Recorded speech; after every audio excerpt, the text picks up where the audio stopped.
हार्दिक हार्दिक स्वागत करता हूं कि उन्होंने आज मोदी फॉर पीएम एवं पूरी टीम के उत्साहवर्धन के लिए अपना बहुमूल्य समय दिया। साथ ही आज के इस वर्चुअल रैली की अध्यक्षता कर रहे आदरणीय डॉक्टर विजय सोनकर शास्त्री जी का भी मैं स्वागत करता हूं, जिन्होंने एक संरक्षक की भूमिका और अपना मार्गदर्शन संस्था को समय पर दिया है और आज पूरे भारतवर्ष में मोदी फॉर पीएम के अलग अलग राज्यों को प्रतिनिधित्व देने वाले हमारे सभी साथियों का भी मैं हृदय से स्वागत करता हूं, जो हर समय इस कार्यक्रम में अपना बहुमूल्य समय दे रहे हैं। हमारे साथ जो हजारों लोग सोशल मीडिया के माध्यम से, यूट्यूब, फेसबुक लाइव के माध्यम से जुड़े हुए हैं, उनका भी मैं बहुत बहुत स्वागत करता हूं। हमारी मीडिया टीम और चिराग गंगवाल के नेतृत्व में जो टेक्निकल टीम काम कर रही है इस कार्यक्रम को सुचारू रूप से संचालन करने के लिए, मैं उनका भी स्वागत करता हूं। इस समय हमारी 5 राज्यों की टीम के सारे प्रतिनिधित्व का मैं स्वागत करता हूं। इससे पहले कि मैं कार्यक्रम को आगे बढ़ाऊं, आज वर्चुअल रैली की मुख्य अतिथि श्री प्रोफेसर नरेंद्र तनेजा जी के बारे में मैं आपको कुछ बताना चाहूंगा। प्रोफेसर तनेजा जी ने अलग अलग भूमिका अलग अलग क्षेत्र में निभाई है। वो भाजपा के एक वरिष्ठ नेता है, पूर्व राष्ट्रीय प्रवक्ता रहे हैं भारतीय जनता पार्टी के। इसके साथ साथ उन्होंने ऊर्जा सेल के संयोजक की भी भूमिका निभाई है। राजनीति में होने के साथ साथ वह एक चिंतक, लेखक भी रहे हैं। ऊर्जा विशेषज्ञ के रूप में उन्होंने देश विदेश में अपनी सेवाएं और अपना मार्गदर्शन दिया है और कई जगहों पर एज ए विजिटिंग प्रोफेसर भी काम किया है।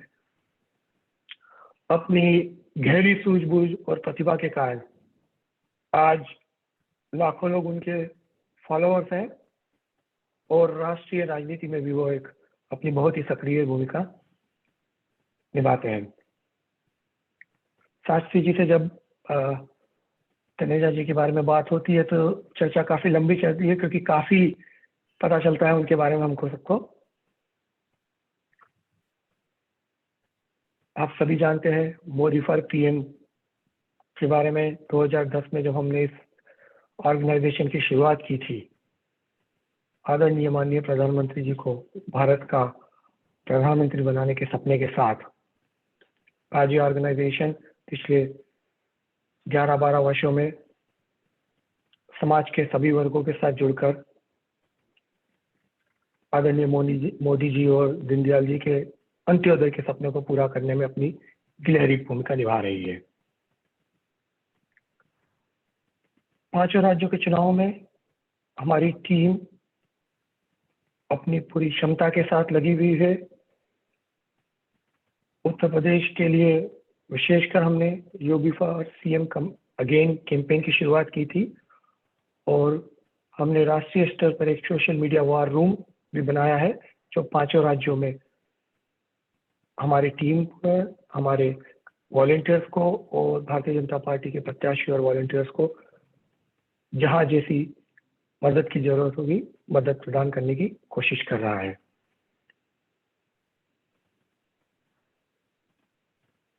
हमारी टीम सभी राज्यों में स्थानीय विधायक प्रत्याशियों के साथ मिलकर उनके चुनाव प्रचार में अहम भूमिका निभा रही है।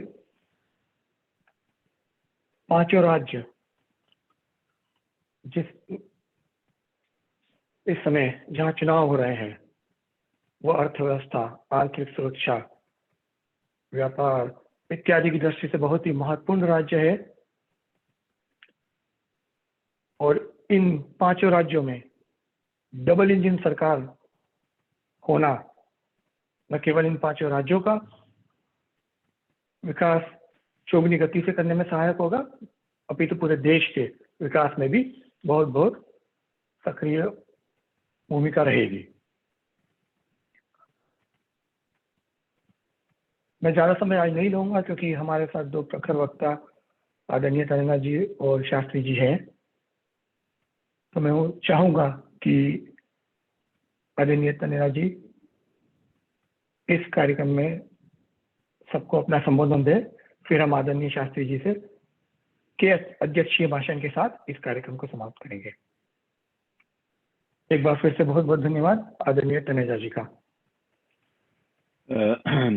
डॉक्टर शास्त्री जी मेरे मित्र भी हैं और पॉलिटिक्स में तो ही है, राजनेता हैं, लेकिन मैं मानता हूँ उससे भी बड़े मेरे हिसाब से जो है वो चिंतक हैं, लेखक हैं और कुल मिलाकर के देश को लेके, समाज को लेकर के एक ऐसा विजन रखते हैं जिसकी जड़ें जो हैं वो 7,000 साल पीछे जाती हैं और उसके साथ में भविष्य जो है वो आगे 200 साल जाता है।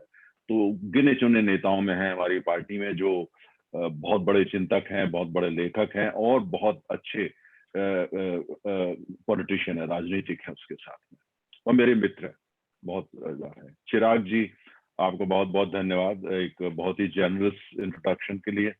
और लेकिन जैसे आप हैं, हम लोग सब हैं, मैं तो अपने को सिर्फ एक कार्यकर्ता मानता हूँ और आपका जो संगठन है जिसने प्रयास कर रहे हैं इतने सालों से और मोदी जी को देश का प्रधानमंत्री बनाया, और आज वो खाली देश के प्रधानमंत्री नहीं बल्कि दुनिया के जब बड़े बड़े जो स्टार नेताओं की बात होती है, गिने चुने 4-5, तो उसमें आज हमारे प्रधानमंत्री उसमें शामिल किए जाते हैं और उससे भारत का गौरव बढ़ता है।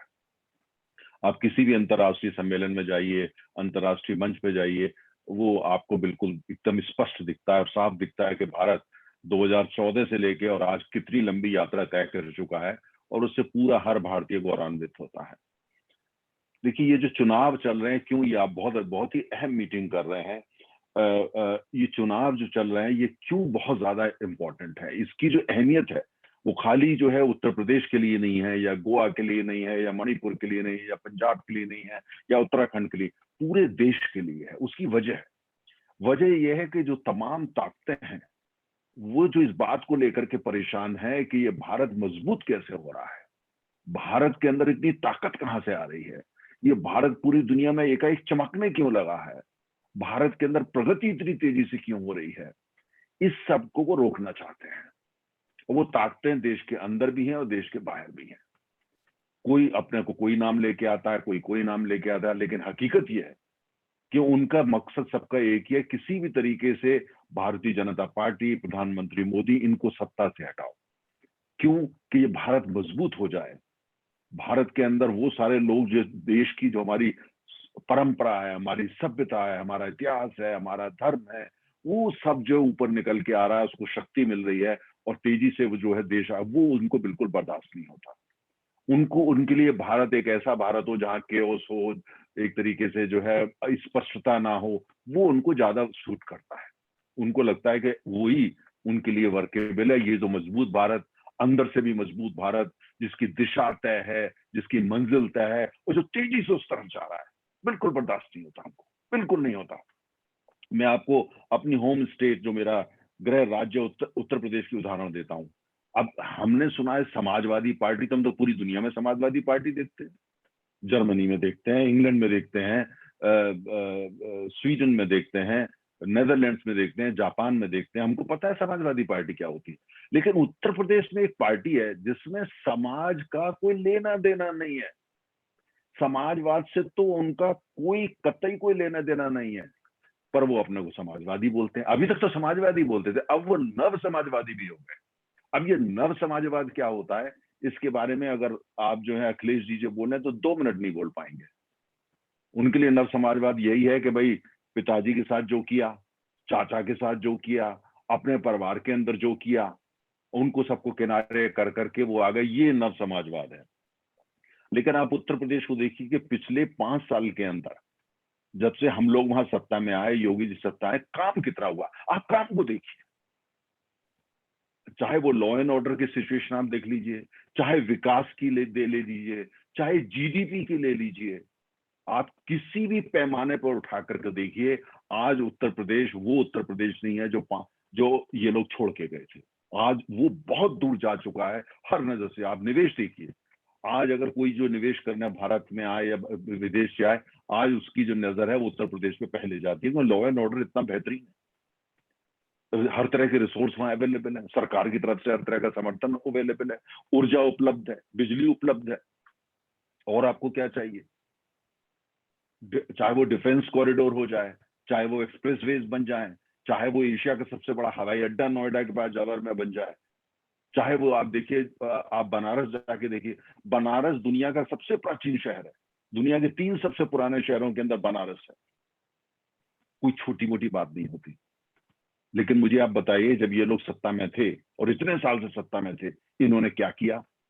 क्या जो आकर के डबल इंजन की सरकार ने वहां पर करके दिखा दिया, हमारे प्रधानमंत्री ने करके दिखा दिया, ये इनको नहीं दिखता था क्या? मुझे आप बताइए। अब ये उसकी तो नाम नहीं लेते। आप लेकिन देश के अंदर आप चले जाइए, लोगों से बात करके देखिए, वो बिल्कुल ग्रेटफुल है, कृतज्ञ है इस बात को लेकर के। और यही आने वाले समय के अंदर आप देखेंगे, और जगह भी होगा, मथुरा में भी होगा। मथुरा वो जगह है जहां कृष्ण जन्मभूमि है, वो कोई छोटी मोटी जगह नहीं है। मथुरा मतलब कृष्ण जी को मानने वाले पूरे विश्व में आपको मिल जाएंगे, किसी भी देश में चले जाएंगे, आप न्यूयॉर्क चले जाइए, टोक्यो चले जाइए, सिडनी आपको मिलेंगे। लेकिन इन्होंने क्या किया? कांग्रेस ने न्याय की तो बात छोड़ दीजिए, वहां पे किसी तरह का इंफ्रास्ट्रक्चर डेवलपमेंट की तो बात छोड़ दीजिए। तेल की रिफाइनरी लगनी चाहिए, बिल्कुल हम चाहते हैं, और लगनी चाहिए, लेकिन क्या वो जरूरी था कि जाके वो मथुरा में ही लगाएं, प्रदूषण फैलाएं? और उसको एक भव्य, एक डिवाइन टाउनशिप क्यों नहीं बनाया गया, जिसमें करोड़ों लोग हर साल आते, वहां की अर्थव्यवस्था से वैसे ही फल फूलती? नहीं करा गया। हम तो सेकुलर हैं। अरे भाई, सेकुलर तो हर हिंदू होता है, सेकुलर तो हर भारतीय होता है, सेकुलर का मतलब ये तो नहीं होता। लेकिन आप अब देखिए, और ये अखिलेश जी ने क्या किया वहां पे? अखिलेश जी ने उसके बाद जो वहां जो रिफाइनरी इन लोगों ने लगाई, उस पर जाकर के जब इस पहली बार सत्ता में आए, उन्होंने वहां टैक्स लगा दिया उसके ऊपर, और ज्यादा उस पर डबल टैक्सेशन लगाया था। मेरा सिर्फ ये कहना का, ये जो उत्तर प्रदेश है, उत्तर प्रदेश में जो एक नया उत्तर प्रदेश बन रहा है, उत्तम प्रदेश बन रहा है, प्रगति की रथ पे जा रहा है। कुल मिलाकर के उत्तर प्रदेश में 22 करोड़ लोग हैं, ब्राजील से ज्यादा वहां की जनसंख्या है। आकार में देखिए, आप साइज में देखिए, तो उत्तर प्रदेश जो है वो बहुत बड़े राज्यों में आता है, भारत में नहीं, पूरी दुनिया के अंदर उत्तर प्रदेश भारत को लीड करता है, नेतृत्व करता है भारत का। क्या ऐसे राज्य को, जो भारत के भविष्य के लिए जरूरी है, आप इन लोगों के हाथ में देना चाहते हैं? जो लोग सोचते भी हैं, किस बात पे है? क्या इनके पास कोई ऑल्टरनेटिव मॉडल है डेवलपमेंट का? क्या इनके पास कोई ऐसा है जो हमसे बेहतर काम कर सकते हैं? नहीं, वो नहीं है। उनका वो मकसद, उनका मकसद ये है कि किस तरीके से जो काम किया उसको वो रोका जाए, परिवार को आगे लेकर के आया जाए। 22 करोड़। मुझे एक बात बताइए, वहां 2 नेता हैं जो आजकल पूरे उत्तर प्रदेश में घूमते हैं, खासतौर से कुछ पश्चिम उत्तर प्रदेश में तो बहुत घूमे। वो दोनों की, आप मुझे बताइए, उत्तर प्रदेश के अंदर तमाम युवा हैं जो देश की सेवा करना चाहते हैं और योग्य हैं, जो उनको जो है अब अच्छे पद मिले, राजनीतिक पद मिले। पर इन दोनों को ये पद क्यों मिला हुआ है? अखिलेश जी को भी, और वो जनाब चौधरी साहब पश्चिम उत्तर प्रदेश में, क्या क्वालिफिकेशन है? का बात के सिर्फ इसलिए कि वो पुत्र है, एक परिवार के अंदर पैदा हुए, इस वजह से वहां बैठे। ये उत्तर प्रदेश की तकदीर बदलेंगे? मुझे बताइए आप। प्रश्न ये हमारा ये है कि ये हमको अच्छी तरह समझना पड़ेगा कि ये जो तथाकथित नव समाजवाद है, तथाकथित नई समाजवादी पार्टी है, तथाकथित इनका कोई नया विजन जिसकी ये चर्चा करते हैं, ये सब फेक है। इनका समाजवाद झूठा है, नकली है, फेक है। जैसे झूठा नोट होता है, नकली नोट होता है, ये उस तरीके से। और ये आवश्यक है कि आपके माध्यम से और हर माध्यम से उत्तर प्रदेश की जनता को ये बताया जाए कि ये खाली जो है, अगर विकास चाहिए आपको, अगर उत्तर प्रदेश को आगे लेके जाना है, आपको ये पक्का करना है, आपके बच्चे नहीं, आपके आने वाली जो बच्चे हैं उनके लिए भी नौकरी भी पक्की हो, उनके लिए भविष्य भी पक्का हो, लॉ एंड ऑर्डर भी पक्का हो, सुरक्षा भी पक्का हो, दिशा भी पक्की हो, और ऐसा राज्य जिसमें आकर के वो गौरवान्वित फील महसूस करे। तो ये काम तो एक ही सरकार कर सकती है।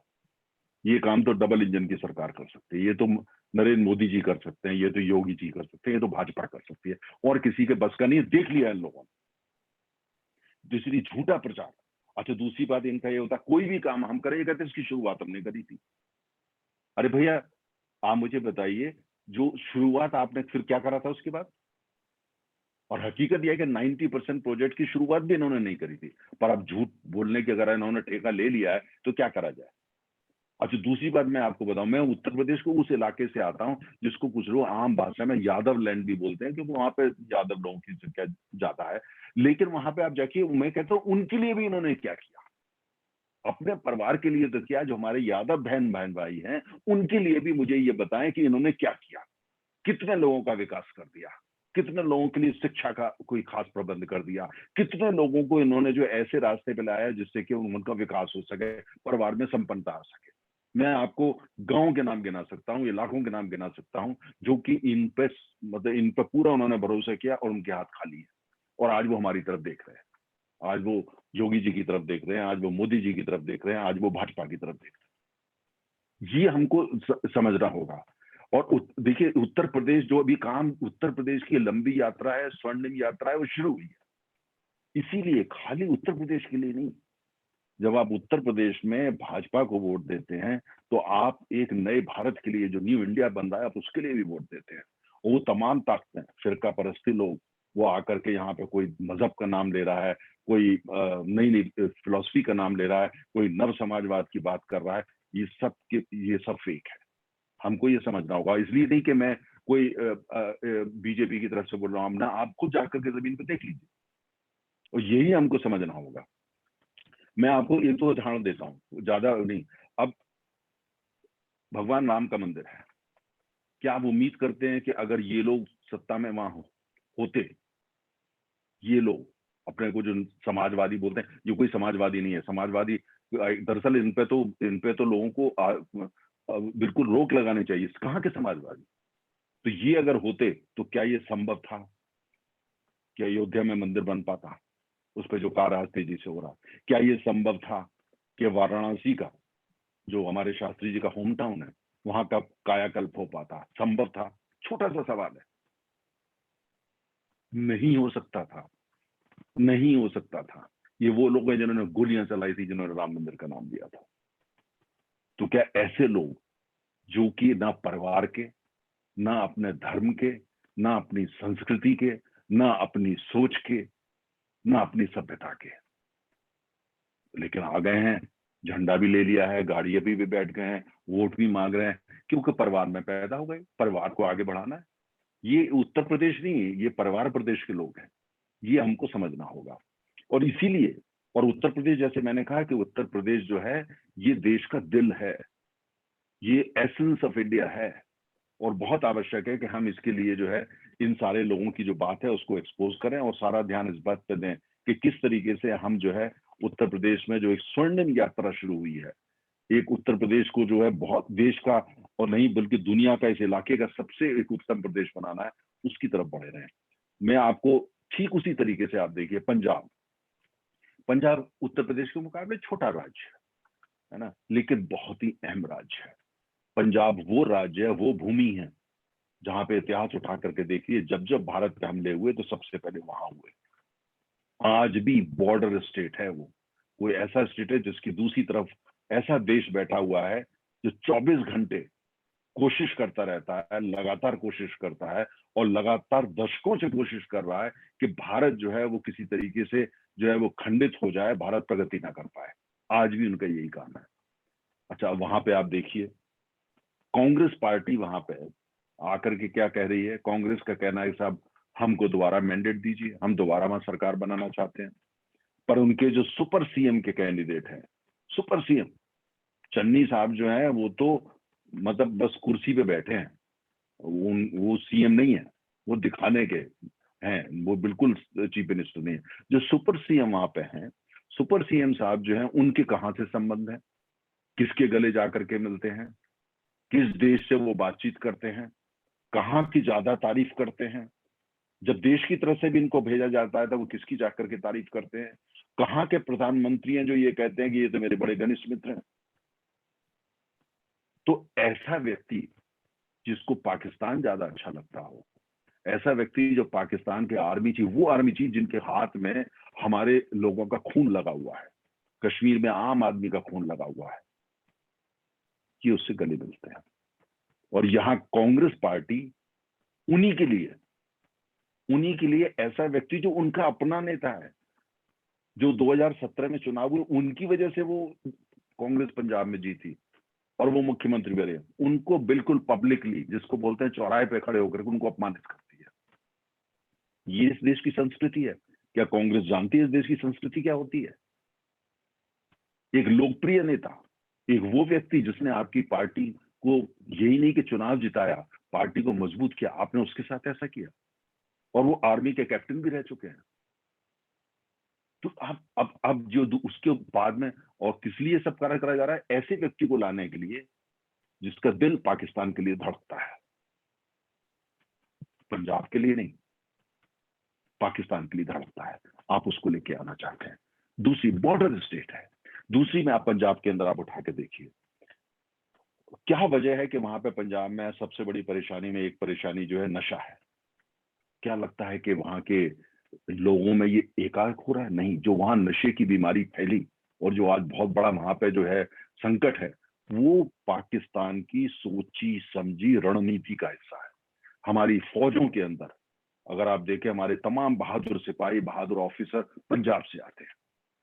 और अगर आप इतिहास उठा करके देखें, चाहे वो 71 की लड़ाई हो, 65 की लड़ाई हो, या उससे पहले की युद्ध हो, या 62 की हो, सबके अंदर वहां के लोगों ने एक अग्रणीय और बड़ा साहस का काम दिया। पाकिस्तान उनको कमजोर करना चाहता है, इसीलिए वहां आकर के, इसलिए भारतीय जनता पार्टी वहां सत्ता में आती है तो बिल्कुल वहां पंजाब को नशा मुक्त किया जाएगा। ये जो पाकिस्तान की एक साजिश है कि उसने अपने जो है वो ड्रोन से भेज के, स्मगलर्स को भेज करके हमारे वहां के युवाओं को भ्रमित किया है, उसको रोका जाएगा। दूसरी बात, पंजाब की मैं बात कर रहा हूँ, दूसरी बात जो वहां का सबसे बड़ा मुद्दा है वो सिक्योरिटी का है। चाहे वो बॉर्डर के डिस्ट्रिक्ट्स हों, चाहे वो हमारे किसान बहन भाई जो बॉर्डर के इलाके में काम करते हैं, या तमाम लोग जो बॉर्डर के इलाके में रहते हैं, तो एक सुरक्षा वहां पे बहुत बड़ा मसला है। तो वो अगर भारतीय जनता पार्टी वहां पे सत्ता में आती है तो ये तमाम चीजें जो कांग्रेस, जिसकी तरफ कांग्रेस का तो ध्यान ही नहीं जाता, उसको पूरा मजबूत किया जाएगा। तीसरा सबसे बड़ी बात, पंजाब को काफी लोग जो है वो ब्रेड बास्केट बोलते हैं। मध्य प्रदेश में भी बहुत गेहूं होता है, लेकिन पंजाब के आमतौर से लोगों के दिमाग में है कि भारत के अंदर खासतौर से गेहूं और अब तो चावल भी वो पंजाब से पूरे देश में जाता है, निर्यात भी होता है। ब्रेड बास्केट उसको कहा जाता है। इसीलिए जैसा प्रधानमंत्री ने बार बार कहा है कि जो हमारा वहां का छोटा किसान है, जो किसान, वो किसान जो खुद ट्रैक्टर लेके निकलता है, वो किसान जो खुद हल लेके निकलता है, वो किसान जो किसानी करता है, भारतीय जनता पार्टी इस बात को पक्का करेगी कि उसकी आमदनी खाली दुगनी ना हो, आमदनी मजबूत ना हो, बल्कि उसका पूरा परिवार जो है वो आर्थिक रूप से सशक्त हो, एम्पावर्ड हो, पावरफुल, और उनकी महिलाएं भी फुल्ली एम्पावर्ड हो। उसके लिए छोटे कारखाने लगाना, सौर ऊर्जा का जो है वहां पे दोहन करना, और साथ साथ जो जितनी भी जहां पे कैनाल्स लेकर के जानी है, जिससे पूरा वहां पे खुशहाली सही मायने में आ सके, नए किस्म के बीजों को लेकर के आना, नई किस्म की जो है वहां पे ऐसी खाद लेकर के आना जिससे जो पंजाब की जमीन जो कई जगह थक गई है उसको जो है एक तरीके से रिवाइटलाइज किया जाए, रिजुवेनेट किया जाए, वो लाना। और साथ में अमृतसर जहाँ पे गोल्डन टेम्पल है, जहाँ पे सिख धर्म का सबसे बड़ा जो है स्थान है, उसका और विकास करना, इस तरीके से विकास करना है कि पूरे देश के नहीं, पूरी दुनिया के पर्यटक भी वहां पे आए, श्रद्धालु तो आए भी लेकिन साथ में पर्यटक भी आए। पंजाब को कांग्रेस ने हमेशा नेग्लेक्ट किया, हमेशा नेग्लेक्ट किया। आप इतिहास उठा करके देख लीजिए, पंजाब से खाया है, कमाया है, पंजाब के लिए इन्होंने किया कभी कुछ नहीं। और जो व्यक्ति उनको लेके आया उसको भी अपमानित किया।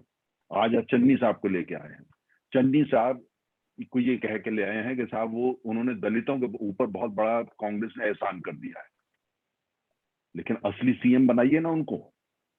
आप अगर जाकर के राहुल गांधी वहां जाते हैं और ये कहते हैं तो चन्नी साहब सवाल इस बात का, साथ में उनको क्यों खड़ा कर दिया जिनके तार पाकिस्तान से जुड़े हुए हैं, जो सुपर सीएम खुद बोल रहे हैं वो मैं तो सुपर सीएम हूँ, ट्रांसफर उन्हीं के कहने पे होंगे, सारा कुछ उनको होगा। तो विजन किसका चलेगा पंजाब में? चन्नी साहब का विजन चलेगा, या सिद्धू साहब का विजन चलेगा, या सुपर सुपर सीएम वो तो राहुल गांधी कहते हैं मैं हूं, या उनका चलेगा? क्या 3 लोग स्टीयरिंग पे बैठेंगे? ऐसी कार जिसको 3 लोग चला रहे हैं उसका क्या होता है आप सोच सकते हैं।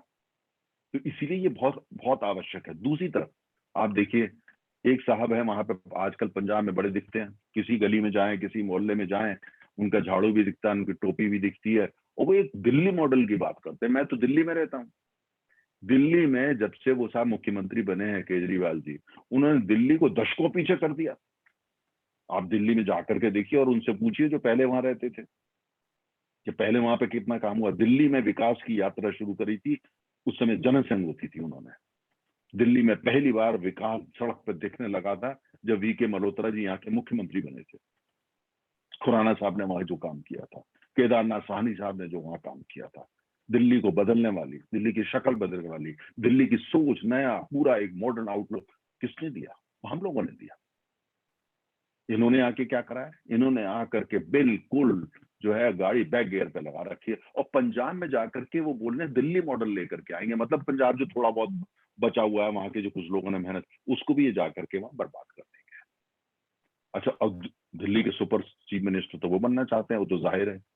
अब प्रश्न इस बात का है कि पंजाब जो है, आप पंजाब की सभ्यता उठाइए, पंजाब की संस्कृति उठाइए, पंजाब की वो भूमि है। अब वो आधा पंजाब तो पाकिस्तान लेके बैठ गया, पर ये वो भूमि है जहाँ हिंदू धर्म, सनातन धर्म का जन्म हुआ, जहाँ पे वेदों की, तमाम वेदों की रचनाएं हुई, जहाँ तक्षशिला जैसे बड़े बड़े विश्वविद्यालय वहां बने, जहाँ की जो कुल मिलाकर के जो वो एक लाइट हाउस था। पंजाब एक ऐसा लाइट हाउस 60,000 साल से, जिसने पूरे एशिया में प्रकाश फैलाया। ऐसे प्रांत में, ऐसे राज्य में, ऐसी जगह वो सरकार चाहिए जो इन सब चीजों को समझती हो, इन सब चीजों को लेकर के एक तरह का गौरव महसूस करती हो और आगे इसको ले जा सके, सक्षम हो इस बात में ले जा करके। ये वो नहीं कर सकते जो कि परिवारवादी पार्टी है, क्योंकि अब जो आम आदमी पार्टी है वो भी परिवार की पार्टी है। पूरा परिवार पहुंचा हुआ है, एक कंस्टिट्यूएंसी पूरा परिवार गया हुआ है वहां पे कन्वेंसिंग करने के लिए। पार्टी का कुल मिलाकर के वहां पे जो है, अगर वहां जो है, ये वैसे तो होने नहीं वाला, लेकिन अगर गलती से, एक मैं एक हाइपोथेटिकल बात कर रहा हूं, अगर गलती से भी कहीं आम आदमी पार्टी जैसी पार्टी कहीं सत्ता में आ जाती है सीधे या कांग्रेस के साथ मिलकर के, इससे बड़ा देश का के लिए सुरक्षा का खतरा नहीं हो सकता। अगर ऐसे लोग सत्ता में आ जाएंगे जिन्होंने खुद चढ़ चढ़ के बोला कि हम तो जो है एनआरकी में विश्वास रखते हैं, अराजकता में विश्वास रखते हैं, दिल्ली मॉडल जो दिल्ली में तो है ही नहीं, तो आप अंदाजा लगा सकते हैं कि किस तरह का खतरा आता है। और अगर कहीं आम आदमी पार्टी जैसे लोग और कांग्रेस जैसे लोग हाथ मिलाते हैं और पंजाब जैसे बॉर्डर स्टेट पे वो करते हैं, आप अंदाज लगा सकते हैं खाली पंजाब के लिए, देश के लिए कितना बड़ा खतरा पैदा हो सकता है। बहुत जरूरी है देश की सुरक्षा के लिए, बहुत आवश्यक है देश की प्रगति के लिए कि वहां पे भारतीय जनता पार्टी, कैप्टन साहब सब मिल करके वहां पे आकर के एक नए पंजाब की स्थापना करें, एक नए पंजाब की यात्रा शुरू करी जाए। देश के लिए जरूरी है। मैं आपको बता रहा हूं एक बात, जिस दिन भारतीय जनता पार्टी, कैप्टन साहब, हम लोग वहां सत्ता में आ जाते हैं, पाकिस्तान में मातम छा जाएगा। उनके उनके 50% ज्यादा जो मंसूबे हैं कि हिंदुस्तान को हम बर्बाद करना चाहते हैं, खत्म हो जाएंगे वो। और अगर कहीं ये लोग आते हैं दोबारा, ऐसे लोग, तो आप अंदाज लगा सकते हैं वहां तो जश्न होगा। तो लोगों को समझना है कि भैया किसको चाहिए। ये चन्नी साहब के चेहरे पे मत जाइए। चन्नी साहब तो बेचारे हैं, दलित कह के उनको आगे करा जा रहा है, उनको तो मुख्यमंत्री इतने दिनों से बनाया, ये मुख्यमंत्री बनने तो दे, रियल पावर तो नहीं है, कुर्सी तो दे दी, सत्ता नहीं दी। दिल्ली में भी उन्होंने एक दफा ऐसा किया था। दिल्ली में भी एक हमारे बड़े माननीय, बहुत सम्मान करता हूं मैं उनका, उनको सरदार जी थे, उनको भी सत्ता पे बैठाया था, लेकिन सत्ता दी नहीं थी, दी नहीं थी। रियल पावर, रिमोट कंट्रोल कहीं और होता था। ये तो परंपरा है इसकी। हमारे यहाँ क्या होता है, भाजपा के अंदर अब उठा करके देश में देख लीजिए, जो मुख्यमंत्री अब मुख्यमंत्री है, या छोटा राज्य हो बड़ा राज्य हो, आप पार्टी का जो दर्शन है, पार्टी की जो आइडियोलॉजी है, उसको लेकर के आगे बढ़ा जाता है। आप देखिए, आपने जो है पंडित दीनदयाल उपाध्याय जी की बात करी, मुझे सौभाग्य मिला उस कॉलेज में पढ़ने का जहां से उन्होंने भी एमए किया था। मैंने वहीं से जो है ग्रेजुएशन किया, पोस्ट ग्रेजुएशन किया। और आप अंदाज लगाइए कि जो उनका दर्शन था, यह भारतीय जनता पार्टी का दर्शन है, सोच है, आज हम उसको लेकर के कितना आगे आ चुके हैं। मैं उन लोगों को खास तौर से जो कि इसके बारे में जरा सा भी जिनके माइंड में कंफ्यूजन है, हमारे जितने भी पार्टी के लोग हैं, हमें ये समझना पड़ेगा कि जब हम भाजपा के लिए काम करते हैं, जब हम मोदी जी के लिए काम करते हैं, हम योगी जी के लिए काम करते हैं, हम एक ऐसे देश के लिए निर्माण के लिए काम कर रहे हैं जो आने वाले समय के अंदर पूरे विश्व का नेतृत्व करेगा।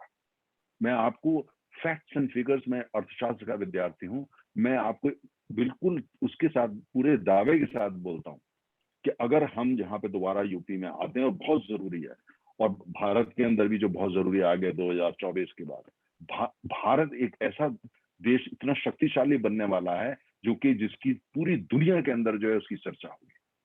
पूरी दुनिया के अंदर जो दुश्मन देश है वो उसको लेकर के हिलेंगे, और चूंकि उनको पता है कि ये चुनाव जरूर विधानसभाओं के हैं, लेकिन इसकी जो इम्प्लीकेशंस हैं, रेमिफिकेशंस हैं, वो खाली राष्ट्रीय नहीं है, अंतरराष्ट्रीय है। इसीलिए उनकी नजर लगी हुई है पंजाब में क्या होगा, वो वहां क्या अपना दुश्मना फैला सकते हैं, उत्तर प्रदेश में क्या कर सकते हैं, या मणिपुर में क्या कर सकते हैं, या उत्तराखंड में क्या कर सकते हैं, या गोवा में क्या कर सकते हैं। हमको ध्यान देना, मणिपुर एक स्ट्रेटेजी के हिसाब से देखें बहुत ही महत्वपूर्ण राज्य, हमने जाकर के वहां संपन्नता लाई, हमने जाकर के वहां स्टेबिलिटी लाई है। उत्तराखंड बहुत ही इंपॉर्टेंट, उत्तराखंड का बहुत बड़ा बॉर्डर आप जानते हैं किस देश से मिलता है, बहुत आवश्यक है। और जब तक उत्तराखंड हमारा हिमालय वो संपन्न नहीं होता, तो हम जो पूरे हिमालय में जो संपन्नता लानी है वो संभव नहीं हो पाएगा। आप गोवा को देख लीजिए, गोवा का इतिहास उठा करके देख लीजिए, कितने कम समय के अंदर हमने वहां कितना काम किया, और वहां के वो मुख्यमंत्री जिन्होंने गोवा में अच्छा काम किया, और आप देखिए छोटा राज्य है पर उन्होंने इतना बेहतरीन काम किया कि नेशनल आइकॉन हो गए, हमारे देश के रक्षा मंत्री बने, और देश के लिए अपनी जान कुर्बान कर दी उन्होंने। ये है भारतीय जनता पार्टी। अब ये हमको समझना पड़ेगा। देखिए, देश ऐसी पॉलिटिकल पार्टी, ऐसा राजनीतिक दल जो हमारे देश का जो इतिहास है, हमारे देश की सभ्यता, उसको लेकर के, वर्तमान को लेकर के और भविष्य को लेकर के, जो तीनों कड़ियां हैं, तीनों को जोड़ता है। जोड़ने के साथ साथ चाहे वो कुछ भी पूरे निस्वार्थ तरीके से आगे बढ़ता है। मैं आपको बताऊं, मैं भी उत्तर प्रदेश उस दिन गया हुआ था, तो हमारे एक साहब जो थे वो इधर उधर की बात कर रहे थे, समाजवादी पार्टी के थे। मैं कस्बे का नाम लेता हूँ, कस्बा जो है वो बिल्कुल टूंडला और फिरोजाबाद के बीच में है, वो कर्मठ कार्य करता है। वो मुझसे कहने लगे कि ये बात है, वो बात है। हमने उनसे एक बात करी, मैंने उनको कहा बताइए कि उत्तर प्रदेश के अंदर जब आम आदमी के लिए सबसे बड़ी समस्या क्या थी इससे पहले कि हम सत्ता में आए। मैंने कहा ईमानदारी से अब बताइएगा। तो उन्होंने 3 समस्याएं गिनाई उत्तर प्रदेश के अंदर। एक गिनाई कि भ्रष्टाचार बहुत था। दूसरा उन्होंने कहा कि साहब किसान को भी दिक्कत होती थी, गांव में भी दिक्कत होती थी, और शहरों में भी दिक्कत थी, बिजली नहीं आती थी। और तीसरी ये कि जब वो पुलिस स्टेशन जाते थे, अगर वो एक खास बिरादरी या मजहब के नहीं होते थे, उनकी एफआईआर तो लॉज ही नहीं होती थी। तो हमने कहा ये बताइए, आज पूरे देश में चाहे वो अखिलेश यादव हो, चाहे वो राहुल गांधी हो, या कोई नेता हो, या ममता दीदी हो हमारी, आज भ्रष्टाचार का कोई नाम लेता है? जो सबसे बड़ा व्यापक बीमारी थी, किसने खत्म किया उसको? किसी की हिम्मत पड़ती है? उन्होंने कहा नहीं। ये उनके नेता थे, 27 साल से सभा के लिए काम करते हैं और कहते हैं परिवार से बड़े अच्छे संबंध है। मैंने कहा आज बिजली की स्थिति बताइए उत्तर प्रदेश के अंदर, लेकिन वो तो मानना पड़ेगा साहब बहुत अच्छा काम किया। साथ में उन्होंने ये जोड़ने की कोशिश की कि हमारे टाइम में शुरू हो गया था। मैंने कहा मुझे बताइए कब क्या शुरू हुआ था आपके टाइम में? अच्छा, एफआईआर, आप खास मजहब के होते थे तो आपकी एफआईआर हो जाती थी, खास जाति के होते थे तो आपकी एफआईआर हो जाती थी, बाकी कोई जाता था तो थाने में घुसने ही नहीं दिया जाता था, या बोलते थे रख के चले जाओ। नहीं होता आज। आज आपकी धर्म को नहीं देखा जाता, आपकी जाति को नहीं देखा जाता। आपके घर में एलपीजी सिलेंडर आता है तो आपकी जाति को नहीं देखा जाता। आपका अकाउंट खोला जाता है, आपकी जाति या धर्म को नहीं देखा जाता। आपकी आपके घर में टॉयलेट की सुविधा दी जाती है, उसके लिए नहीं देखा जाता। या आपके घर में नल जो हर एक के घर में पहुंचा है, उसके लिए जाति या धर्म या सबको नहीं देखा जा रहा। लोगों को समझ में आता है। ये नव समाजवादी आप इंतजार करिए, कहीं नजर नहीं आने वाले हैं, क्योंकि लोगों को पता है। तो मेरा सिर्फ यही आपके माध्यम से मैं सिर्फ यही कहना चाहता हूं, अगर आप ये चाहते हैं कि भारत एक स्वर्णिम भारत बने, भारत एक मजबूत भारत बने, आने वाले समय के अंदर आपके बच्चे और बच्चों के बच्चे, उनको एक ऐसा भारत मिले कि वो गौरवान्वित फील करें आपको लेकर के कि आपने कितना बड़ा काम किया। अगर आप ऐसा भारत चाहते हैं जहां पे हवा भी स्वच्छ हो, बिजली भी उपलब्ध हो, रोजगार भी उपलब्ध हो और साथ में आपका आत्मसम्मान आगे बढ़े। जब आप विदेश जाएं या देश के बाहर जाएं तो आपको जो है गर्व महसूस हो। उत्तर प्रदेश के बाहर जाएं तो आपको गर्व महसूस हो कि आप उत्तर प्रदेश के रहने वाले हैं। लोग इस बात को लेकर के आपका अलग से एडिशनल, जिसको बोलते हैं रिस्पेक्ट, अलग सम्मान करें। ये सबके लिए आवश्यक है कि हम लोग वहां पे उत्तर प्रदेश के अंदर जो काम शुरू हुआ है वो काम को आगे बढ़ाएं। उसके लिए आवश्यक है कि हम भारी बहुमत से वहां पे दोबारा जो है भाजपा की सरकार को लेकर के आए। पंजाब जिसने सफर किया है, वहां के किसान ने सफर किया, वहां का युवा जो है वो पाकिस्तान की वजह से और कांग्रेस की कमजोर सरकार होने के बाद वहां पे उसको जो है वो परेशानी झेलनी पड़ी और कुल मिलाकर के चारों तरफ जो एक ड्रग का जो माफिया वहां फैला पड़ा है। आवश्यक है, बॉर्डर स्टेट है, भारत की सुरक्षा वहां से होती है, उसको हम वहां पे भारतीय जनता पार्टी कैप्टन साहब हम लोग वहां पे लेकर के आए। मणिपुर स्ट्रेटेजिक स्टेट है, नक्शे को उठाकर देखिए, दशकों तक वहां पे जो है विदेशी ताकतें खेल खेलती रही, हमने आकर के उसको परास्त किया है। उसको आगे लाए, मेन स्ट्रीम कराए, पूरा नॉर्थ ईस्ट भी मेन स्ट्रीम हो जाए। ठीक उसी तरीके जैसे अन्य राज्य है, गोवा जो काफी लंबे समय तक विदेशी कॉलोनी रहा, हमने 47 में आजादी पा ली, लेकिन उसके बावजूद उनको आजादी मिलने में देर लगी क्योंकि कांग्रेस के कुछ नेता जो है वहां पर परेशानी कर रहे हैं। सब लोग जानते हैं, मैं कोई नई बात नहीं कर रहा हूँ। उत्तराखंड जिसको विकास के आगे जाना है, खास तौर से हमारे देश में अगर आप हमारे धर्म को देखते हैं, सनातन धर्म को देखते हैं, तो उत्तराखंड वो जगह है जो एक तरह से शीर्ष है। तमाम हमारे वहां पे एक से एक जो है वहां पे हमारे आइकॉन्स हैं, हमारे वहां पे मंदिर हैं, हमारी तीर्थ यात्रा है, हमारी कुल आप देखिए ऐसे ऐसे लोग, आदि शंकराचार्य वो थे जिन्होंने हमारे देश को पूरी वापस दोबारा जोड़ा था और ऐसी मजबूती से जोड़ा था कि तमाम लोगों ने कोशिश कर ली, बाहरी ताकतों ने भी, आंतरिक ताकतों ने उसको तोड़ नहीं पाए। उनकी समाधि भी वही है, उसी उत्तराखंड में, हालांकि वो केरल के थे। ये भारत है और ये उत्तराखंड है। तो मेरा सिर्फ ये आप लोग सब लोगों के माध्यम से, आप तो हैं ही, आपके माध्यम से, कि हम लोग पूरी कोशिश करें कि उत्तर प्रदेश में मेजोरिटी ऐसी आनी चाहिए कि नया इतिहास बने। पंजाब के अंदर सरकार इस मेजोरिटी के साथ आनी चाहिए कि नया इतिहास बने। मणिपुर में ऐसा है कि मणिपुर जो है पूरे उसके अंदर एक बहुत बड़ा कैटलिस्ट बन जाए स्टेबिलिटी का। गोवा में हम वापस आए, जैसे गोवा के अंदर जो नया आया, नए उसको वापस लेकर के आए। और उत्तराखंड की तो मैंने आपके सामने चर्चा करी।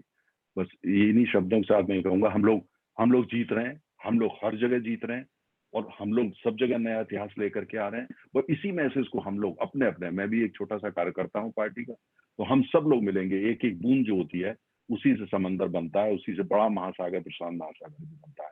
हम लोग अपनी अपनी आहुति दें, अपनी अपनी जो है वो पूरी कोशिश करें। मुझे पूरा पूरा विश्वास है जीत हम लोगों की 10 तारीख को आप देख लीजिएगा।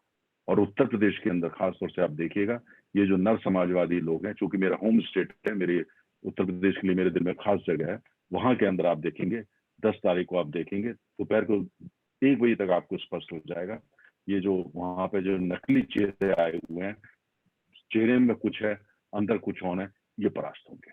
धन्यवाद। बहुत बहुत धन्यवाद आदरणीय तनेजा जी। हमारा पूरा विश्वास है, जैसा आपने बोला, 10 तारीख को हम लोग आपके साथ मिठाई खाएंगे। आपके इस अद्भुत संबोधन के बाद में एक मिनट भी एक्स्ट्रा नहीं लूंगा और इस प्रवाह को कंटिन्यू करते हुए आदरणीय शास्त्री जी जो इस कार्यक्रम की अध्यक्षता कर रहे हैं, उनसे निवेदन करूंगा कि वो संबोधन करें हमारी टीम को, वर्चुअल रैली को।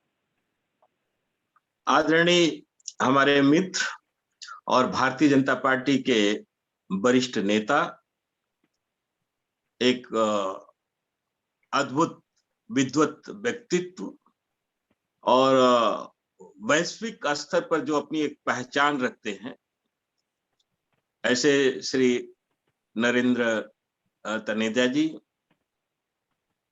और हमारे छोटे भाई के समान रोहित गंगवाल जी, जो मोदी फॉर पीएम के इस समय राष्ट्रीय संयोजक के रूप में काम कर रहे हैं, और उनके माध्यम से मोदी फॉर पीएम जो ऑर्गेनाइजेशन जो 2010 में बनी, आज बड़ी सक्रियता के साथ पूरे देश भर में कार्य कर रही है।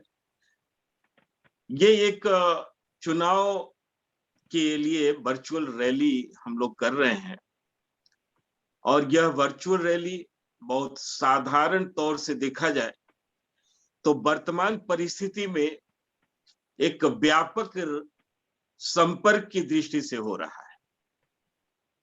आपने देखा होगा कि अभी पिछले दिनों प्रधानमंत्री जी का भी एक इंटरव्यू आया था, उसमें उन्होंने भी कहा था कि जब से चुनाव हुआ की घोषणा हुई है, कोड ऑफ कंडक्ट लागू किया गया है, तब से उन्होंने किसी एक भी राज्य का दौरा नहीं किया है, बल्कि अभी तब से वो लगातार वर्चुअल रैली के माध्यम से ही, वर्चुअल कार्यक्रमों के माध्यम से ही जनता के बीच में अपनी बात को रख रहे हैं। ये एक तरह से देखा जाए तो परंपरा है और उस परंपरा का निर्वाह हमारे प्रधानमंत्री जी से लेकर के और हमारी पार्टी के लोग भी कर रहे हैं और हम लोग भी उसी परंपरा को आगे बढ़ाते हुए 2022 में जो 5 राज्यों में चुनाव हो रहा है, उस चुनाव में अपनी सक्रिय भूमिका कैसे तय की जा सके, इसके तहत हम लोग वर्चुअल रैली कर रहे हैं।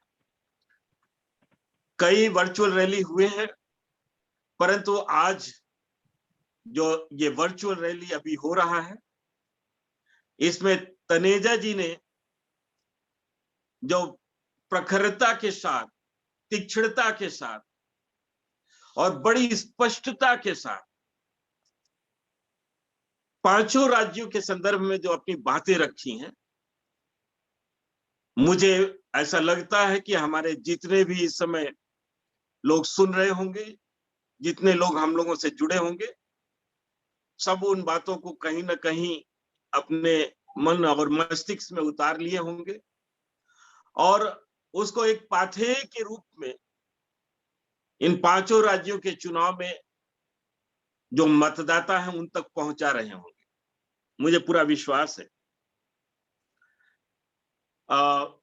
तनेजा जी ने जिस तरह से अपने प्रधानमंत्री के नरेंद्र भाई मोदी जी के वैश्विक छवि को के बारे में उल्लेख किया, वो किसी से छिपा नहीं है, उसमें अतिशयोक्ति नहीं है।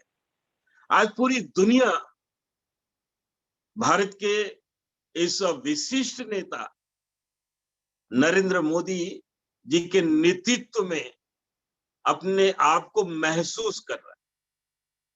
वो इस तरह से कहा जा सकता है कि चाहे वैश्विक कोई मामला हो, चाहे वैश्विक आतंकवाद की बात हो, वैश्विक स्तर पर जो प्रदूषण फैला है उसके नियंत्रण की बात हो, या वैश्विक रूप से स्वास्थ्य के संदर्भ में योगा की बात हो, हमारे प्रधानमंत्री श्री नरेंद्र मोदी द्वारा जो प्रस्ताव लाए गए, चाहे संयुक्त राष्ट्र संघ में रहा हो, चाहे अन्य बहुत सारे देशों के जो फोरम है उसमें रखा गया है, लोगों ने उसका स्वागत किया और स्वागत ही नहीं बल्कि आत्मसात किया। नरेंद्र तनेजा जी ने जब जो हमारे प्रधानमंत्री जी के छवि के बारे में बताया, हम सब लोग उससे सहमत है और पूरा देश इससे सहमत है। कुछ लोग जरूर उनकी आलोचना करते हैं, लेकिन वो लोग वही लोग हैं जो एक बीमार की तरह है, जो दवा इसलिए नहीं खाना चाहते कि कहीं वो ठीक ना हो जाए, वो सच्चाई स्वीकार नहीं करना चाहते हैं, मुझे ऐसा लगता है। तो हम तनेजा जी की इन बात से सहमत हैं।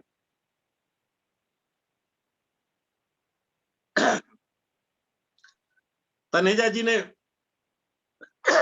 बड़े अच्छे ढंग से जो हमारे देश में एक नव समाजवाद उभर रहा है उसको परिभाषित किया है। अरे समाजवाद तो पूरी दुनिया भर में है और हर व्यक्ति जो समाज में भरोसा रखता है, जो समाज में रहता है, वो तो समाजवादी है ही।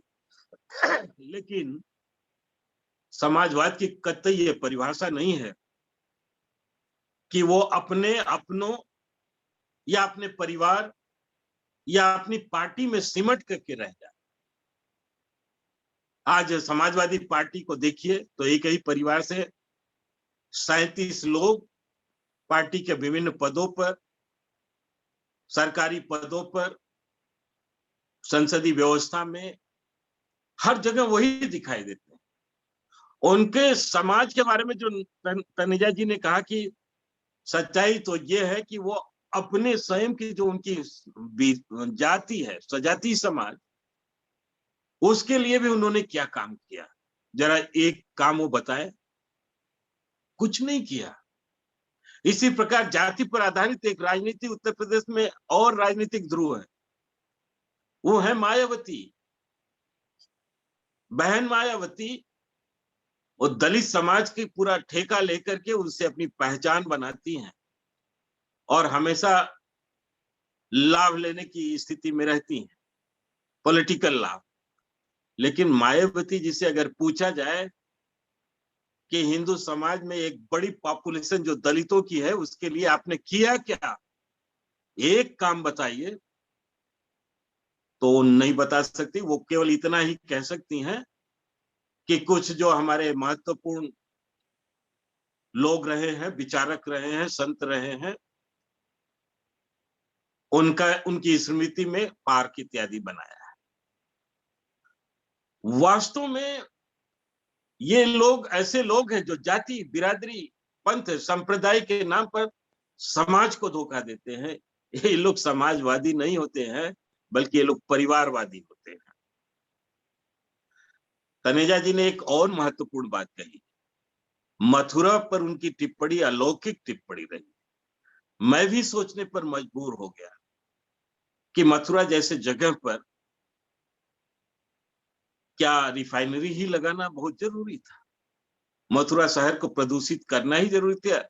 ये ऐसा शहर होना चाहिए था जहां देश विदेश दुनिया भर से लोग आते हैं, वो सुरक्षित और वहां का पोल्यूशन फ्री ऐसा माहौल रहे। आज लगातार वहां पर फ्लैम जलती हुई गैसेस दिखाई देती है।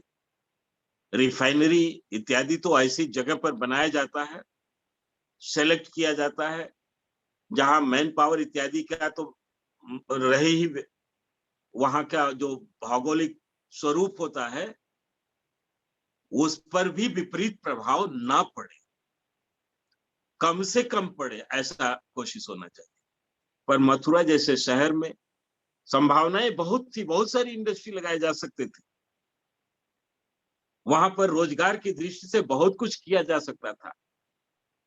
पर कांग्रेस पार्टी तो प्रारंभ से ही, आज 75 साल आजादी का जो मनाया जा रहा है उसके भी पहले से ये हिंदू प्रतीकों को, हिंदू सामाजिक व्यवस्था को, हिंदू संस्कृति को, हिंदू धर्म को, हिंदू लोक जीवन को कितना ज्यादा से ज्यादा प्रभावित कर सके, दूषित कर सके, यही इनका प्रयास रहा है। तनेजा जी ने परिवारवाद पर भी टिप्पणी की और सच बात है, आज भारत में भारतीय जनता पार्टी को छोड़ दिया जाए तो लगभग सभी, चाहे वो राष्ट्रीय पार्टी हो चाहे वो क्षेत्रीय दल, उनकी हालात क्या है, उनकी स्थिति क्या है, उनके पार्टी का ताना बाना क्या है, उसका स्वरूप क्या है, एक परिवार और परिवार के इर्द गिर्द। ये दुर्भाग्य है भारत का कि ऐसी पार्टियां यहां सरवाइव कर रही हैं और कदाचित उनको समय समय पर जनता द्वारा महत्व भी मिल रहा है। लेकिन जनता द्वारा ये महत्व तब मिल रहा था जब कांग्रेस पार्टी जैसी राष्ट्रीय पार्टी, जो इस देश की विरोधी पार्टी थी, देश की सभ्यता सामाजिक व्यवस्था की विरोधी थी, और दूसरी वामपंथी पार्टी कम्युनिस्ट पार्टियां जो खाते तो इस देश का थे लेकिन गाते थे विदेश का, चाइना का, वो तो चाइना परस्त पार्टियां हुई। ऐसे में क्षेत्रीय दलों को उभरने का अवसर मिला, परंतु आवश्यकता इस देश का क्षेत्रीय दल या राष्ट्रीय दल नहीं, बल्कि आवश्यकता इस देश की है कि इस देश की व्यवस्था के साथ कौन चल सकता है, हमारे देश की जो आंतरिक फैब्रिक से उसके साथ तालमेल कौन कर सकता है, और संस्कृति और जो सामाजिक स्वरूप है उसको संरक्षित कौन कर सकता है, ऐसे राजनीतिक दल की जरूरत थी। और चूंकि नेतृत्व की कमी थी, राष्ट्रीय दल जो भी थे वो एकांगी थे, इसलिए क्षेत्रीय दल उभरे, उनका हम स्वागत करते हैं। पर आज भारतीय जनता पार्टी जो इस देश के समग्र विकास की बात करती, इस देश के अगर राजनीतिक स्वरूप को भ्रष्टाचार मुक्त करती है, तो सामाजिक स्वरूप में भाईचारा कैसे स्थापित हो, इस पर भी बात करती। भारतीय जनता पार्टी का चाहे केंद्र की सरकार हो, चाहे राज्य की सरकारें हैं, उनकी डिलीवरी को देखिए, वो कहीं भी जाति पाति पंथ संप्रदाय के आधार पर नहीं, बल्कि केवल और केवल सामाजिक सुरक्षा और विकास के नाम पर, जनता की सेवा के नाम पर प्रशासन जो भारतीय जनता पार्टी का होता है, चाहे स्टेट का हो चाहे केंद्र का, वो सर्वस्पर्शी और सबके लिए होता है, किसी जाति बिरादरी के लिए नहीं होता है। ये देश देख, 5 राज्यों में जो चुनाव चल रहे हैं, इन चुनावों में आज जो मतदाताओं की स्थिति है उनको स्पष्ट करने के लिए हमारे जो भी वॉलंटियर जहां भी हैं, इन सारे मुद्दों को लेकर के चले। 2-3 बातें और उन्होंने कही। तन्नेजा जी ने पंजाब पर टिप्पणी करते हुए उन्होंने बताया कि पंजाब में जो भी अभी तक नेतृत्व है इस समय, ये पाकिस्तान परस्त है। तो पाकिस्तान परस्त राजनीति तो कांग्रेस पार्टी की शुरू से ही रही है, और जो पाकिस्तान को पसंद करता है, जो पाकिस्तान की सेवा करता है, जो पाकिस्तान के लोगों को गले लगाता है, जो पाकिस्तान के प्रधानमंत्री और वहां के सेना अध्यक्ष से दोस्ती करता है, वो कांग्रेस पार्टी के लिए फिटेस्ट व्यक्ति माना जाता है, और उसको लेकर के कांग्रेस पार्टी उससे ज्यादा योग्य व्यक्ति ही नहीं हो सकता है, तो उसका स्वागत करती है। ये अलग की बात है कि एक चेहरा वहां पर लाया गया है। ये चेहरा क्या है? ये चन्नी जो है दलित नेतृत्व करता है। ये किस जाति और किस समाज के हैं, ये भी स्पष्ट होना चाहिए। ये दलित तो हैं, लेकिन दलित तो हिंदू में होते हैं ना, अनुसूचित जाति तो हिंदुओं में होते हैं ना, मुस्लिम समाज में तो नहीं होते हैं अनुसूचित जाति, ईसाई समाज में तो नहीं होते हैं अनुसूचित जाति, और चन्नी ईसाई समाज से है। अब ईसाई समाज का व्यक्ति दलित कैसे हो जाएगा? ये तो दलितों के नाम पर एक धोखा है, और ये धोखा कांग्रेस पार्टी शुरू से दे रही। और सच्चाई तो ये है कि क्रिश्चियन मिशनरी ने तो भारत में दलित समाज को बड़े लंबे समय से अपने रडार पर रखा, लेकिन कुछ ऐसे लोग थे जरूर उनके ट्रैप में फंसते चले गए, और लगभग 250 साल का तो मैं प्रमाण दे सकता हूं कि अनुसूचित जाति में एक ऐसी जाति है जिसको बाकायदे 250 साल से उसका धर्मांतरण करने का प्रयास किया जा रहा है, और आज वो जाति लगभग 60 से 65% या इससे ज्यादा भी ही होगा, वो क्रिश्चियनिटी को एडॉप्ट कर चुकी है। लेकिन सच्चाई तो ये है कि वो कम्युनिटी अपने को एक्सपोज नहीं करती है कि मैं क्रिश्चियन हूं, नहीं तो उनका अनुसूचित जाति का जो स्टेटस है वो समाप्त हो जाएगा। उन्हीं में से चन्नी जी भी एक है। चन्नी जी भी अपने आप को रैदासिया समाज और जाटो बिरादरी की बात करते हैं, लेकिन जाटो समाज, चर्मकार समाज या रैदासिया कम्युनिटी, ये तो हिंदू कम्युनिटी होती है, लेकिन चन्नी तो क्रिश्चियन है। ये तो जब मुख्यमंत्री बनते हैं तो सबसे पहले जाकर चर्च में अपना वहां पर प्रेयर करते हैं, अपने घर में चैपल बना करके रखे हैं। ऐसे लोग कितने धोखा दे रहे हैं। दलित समाज को इसको भी स्पष्ट होना चाहिए। मैं शुक्रगुजार हूं तनेजा जी का कि उन्होंने अपना समय दे करके और ऐसे ऐसे मुद्दों को पब्लिक डोमेन में आज लाने का काम किया है, जिसको देख करके लगता है कि ये समाज जो वर्तमान चुनाव चल रहा है 2022 का, पांचों राज्यों का, ये साधारण चुनाव नहीं है बल्कि असाधारण चुनाव है। भ्रष्टाचार पर भी आपने टिप्पणी करते हुए कहा कि भारतीय जनता पार्टी एकमात्र ऐसी पार्टी है जो भ्रष्टाचार से देश को बचाया। और आप स्मरण कीजिए 2004 से लेकर के और 2014 तक, जब तक यूपीए सरकार थी, तब तक यह देश सीरियल देखता था।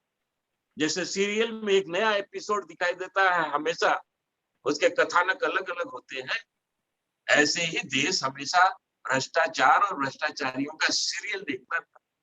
लेकिन आज बताए कोई, ये अलग की बात है कि कुछ लोग जरूर कुछ चस्पा करने की कोशिश की, लेकिन वो एक्सपोज हो जाते हैं और उनकी चलती नहीं, देश उन पर भरोसा भी नहीं करता है। इसलिए मैं तो इतना कहना चाहूंगा कि नरेंद्र तनेजा जी ने जो अपने विचार रखे हैं, हालांकि वो मेरे मित्र हैं, आज तो उन्होंने 35 मिनट ही भाषण किया, जबकि हम लोग तो जब बैठते हैं फोन से बात करते हैं तो हम लोगों की घंटे भर से कम बातें नहीं होती। और मैं देखता हूं इनमें कितनी चिंता है समाज के लिए, देश के लिए। पड़ोसी राज्य देशों में जिस तरह से षड्यंत्र रचे जा रहे हैं, उन क्योंकि इनके पास विशिष्ट ज्ञान है, विदेशी विभागों का, विदेशों का अनुभव है, उस आधार पर जब इनसे बातें होती हैं तो बड़े महत्वपूर्ण बातें करते हैं। एक बात और रोहित जी ने भी कहा अपने स्वागत भाषण में, और तनेजा जी ने भी कहा, और वही भाषण हमारे प्रधानमंत्री जी भी कहते हैं, वही बातें हमारे गृह मंत्री अमित शाह जी भी कहते हैं, और कमोबेश वही बातें हमारी पार्टी के लोग भी कहते हैं। डबल इंजन की सरकार, डबल इंजन की सरकार वास्तव में यह एक तरह से वरदान सिद्ध होगा भारतीय राजनीति के लिए।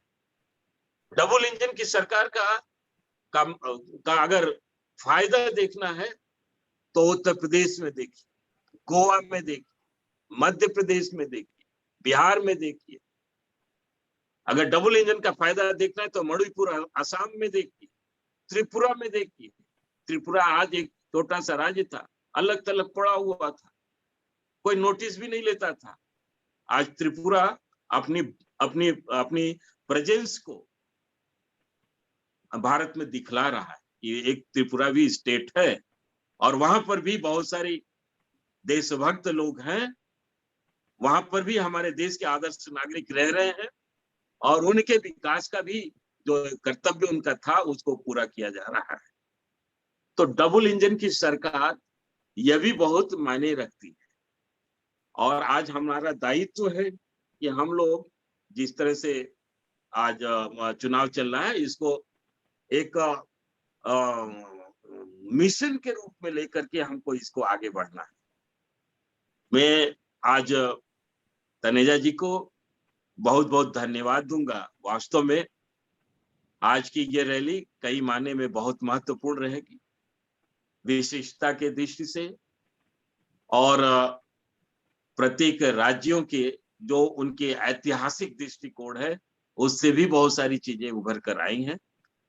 और पांचों राज्यों में जो चुनाव हो रहा है, ये पांचों राज्यों का चुनाव भारत के आने वाले पॉलिटिकल डिस्कोर्स को भी तय करेगा।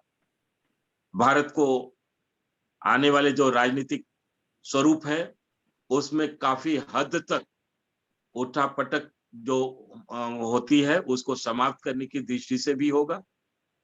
पंजाब में भारतीय जनता पार्टी की काफी अच्छी स्थिति बन गई है, वहां के लोगों में एक संचार पैदा हुआ है। लोगों ने जब हमारे नेताओं के विचार उन तक पहुंचे हैं खुल करके पहुंचे हैं,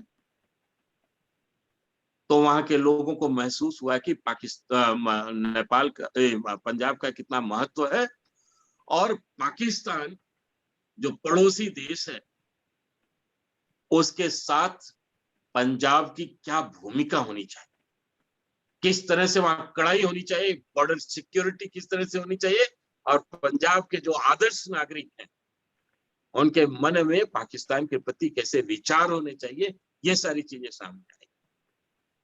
राष्ट्र भक्ति का प्रखर ज्वार पंजाब में चलता है। उस पंजाब को देखा जाए तो तमाम ऐसे स्पॉन्सर्ड कुछ आंदोलन चलाए गए जो स्वयं कांग्रेस पार्टी द्वारा चलाया गया था, उसको न्यूट्रलाइज करते हुए आज वहां पर संभावनाएं बन रही है कि भारतीय जनता पार्टी की एक अच्छी सरकार बने और वो सरकार पंजाब को सही मायने में नेतृत्व दे सके, और पंजाब का जो भूमिका पहले से सुनिश्चित थी, जो कहीं ना कहीं दब चुकी है, उसको पुनः उभारने का कार्य हो।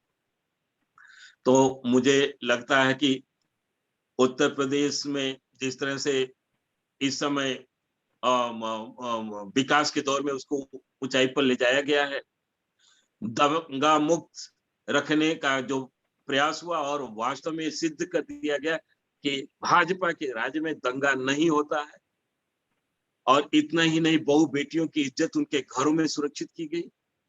अब हमारे उत्तर प्रदेश में जिस तरह से एक भयानक आतंक का वातावरण था, अब वो वातावरण समाप्त हुआ है। किसी की मजाल नहीं है कि हमारी बहु बेटियों के साथ छेड़छाड़ कर सके। अपराधियों को उनके सही स्थान पहुंचा दिया गया है, जो बचे हैं वो जेल में हैं, और बाकी लोगों को उनके लिए जहां जाना चाहिए था वहां पहुंचा दिया गया है। तो इस प्रकार से जो एक अच्छा गुड गवर्नेंस का जो हमारा वादा था वो पूरा हो रहा है। इसीलिए आज आवश्यक है कि पांचों राज्यों में भारतीय जनता पार्टी की सरकार बने, और हम लोगों का भी ये दायित्व है कि हम कहीं भी रहे, देश के किसी भी कोने में रहे, दुनिया के किसी भी कोने में रहे, लेकिन हमारे जो भी शुभचिंतक हैं, परिचित हैं, घर हमारा है, हम इन पांचों राज्यों में जहां भी हस्तक्षेप कर सकते हैं हम वहां हस्तक्षेप करें, और पांचों राज्यों में भाजपा की सरकार बनाए। और पांचों राज्यों में सरकार अगर बनेगी तो हमारा केंद्र मजबूत होगा, और केंद्र मजबूत होगा तो भारतीय जनता पार्टी के जो सर्वप्रिय और दुनिया में भी जिनका डंका बजता है, ऐसे हमारे प्रधानमंत्री नरेंद्र मोदी जी, वो मजबूत होंगे। और जब नरेंद्र मोदी मजबूत होंगे तो भारत मजबूत होगा, और भारत अगर मजबूत होगा तो दुनिया में मानवता और इंसानियत मजबूत होगा, और विश्व मंच पर भारत का यही एक तरह से भूमिका है, जो भूमिका साकार होकर के, सजग होकर के, स्पष्टता के साथ हम लोग देख सकेंगे। तो मैं एक बार फिर आज आप लोगों को धन्यवाद देते हुए मैं अपनी वाणी को यही पूर्ण करूंगा, इस अपेक्षा के साथ कि रोहित जी इस वर्चुअल चुनाव रैली 2022 के आज के इस रैली का समापन की घोषणा करेंगे। धन्यवाद। बहुत बहुत धन्यवाद शास्त्री जी। एक बार फिर से तनेजा जी का बहुत बहुत धन्यवाद। आज शास्त्री जी और तनेजा जी से जो हमको मार्गदर्शन मिला है, जो जानकारी मिली है, हमारी कोशिश रहेगी कि मोदी फॉर पीएम की टीम, हमारे कार्यकर्ता ये सारी जानकारी मतदाताओं तक पहुंचा सके अपने पूरे प्रयास के साथ। चाहे वो उत्तर प्रदेश में परिवारवाद या समाजवाद की बात हो, मथुरा की बात हो, या पंजाब में ताली ठोक कर देश को ठोकने वाले नेताओं की बात हो, चाहे मणिपुर को मुख्य धारा में लाने की बात हो, उत्तराखंड से सुरक्षा की बात हो, या गोवा से आर्थिक समृद्धि की बात हो, ये सारी जानकारियां जो हमें मार्गदर्शन जो हमें मिला है, हमारी पूरी कोशिश रहेगी कि ये मतदाताओं तक पहुंच सके। इसी के साथ मैं एक बार फिर से आदरणीय शास्त्री जी और तनुजा जी का बहुत बहुत धन्यवाद देता हूं। मैं हमारी पूरी टेक्निकल टीम चिराग गंगवाल जी के नेतृत्व में जो काम कर रही है उनका बहुत बहुत धन्यवाद देता हूं। हमारे यूएस के कन्वेनर विनय भारद्वाज जी, को कन्वेनर निकेश सेठी जी, शैलेश जैन जी, जो यूएस में रहकर भी देश के लिए और समाज के लिए अपने प्रयास कर रहे हैं। कनाडा के हमारे कन्वेनर प्रफुल्ल हानि के नेतृत्व में जो पूरी टीम काम कर रही है, मैं उनका भी बहुत बहुत धन्यवाद देता हूँ। मोदी फॉर पीएम के को कन्वेनर एस सिंह साहब, विल्टन जी, मैं उनका बहुत बहुत धन्यवाद देता हूँ। पंजाब के हमारे पूरन परदेसी जी, अनुभव जैन जी, अश्विनी जी, अमित भूरी जी और पूरी पंजाब की टीम का भी मैं बहुत बहुत धन्यवाद देता हूँ कि जिस तरह से वो विषम परिस्थितियों में भी अपने प्रयासों में कोई कसर नहीं छोड़ रही है। उसी तरह मैं यूपी की, उत्तराखंड की, मणिपुर की और गोवा की टीम का भी बहुत बहुत धन्यवाद देता हूँ। मैं हमारे मीडिया के सहयोगियों का भी बहुत बहुत धन्यवाद देता हूँ और एक बार फिर से आप सभी से ये अनुरोध करूंगा कि आप जिस तरह अपने प्रयासों में कोई कसर नहीं रख रहे हैं पिछले कई सालों से, आगे भी इसी तरह तन मन धन से आप समाज और राष्ट्र की सेवा करते रहेंगे। और इसी के साथ मैं आदरणीय अध्यक्ष जी की अनुमति से इस कार्यक्रम की, इस वर्चुअल रैली की समाप्ति की घोषणा करता हूं। जय हिंद, जय भारत, भारत माता की जय। रोहित जी, आपका भी बहुत बहुत धन्यवाद। नमस्कार।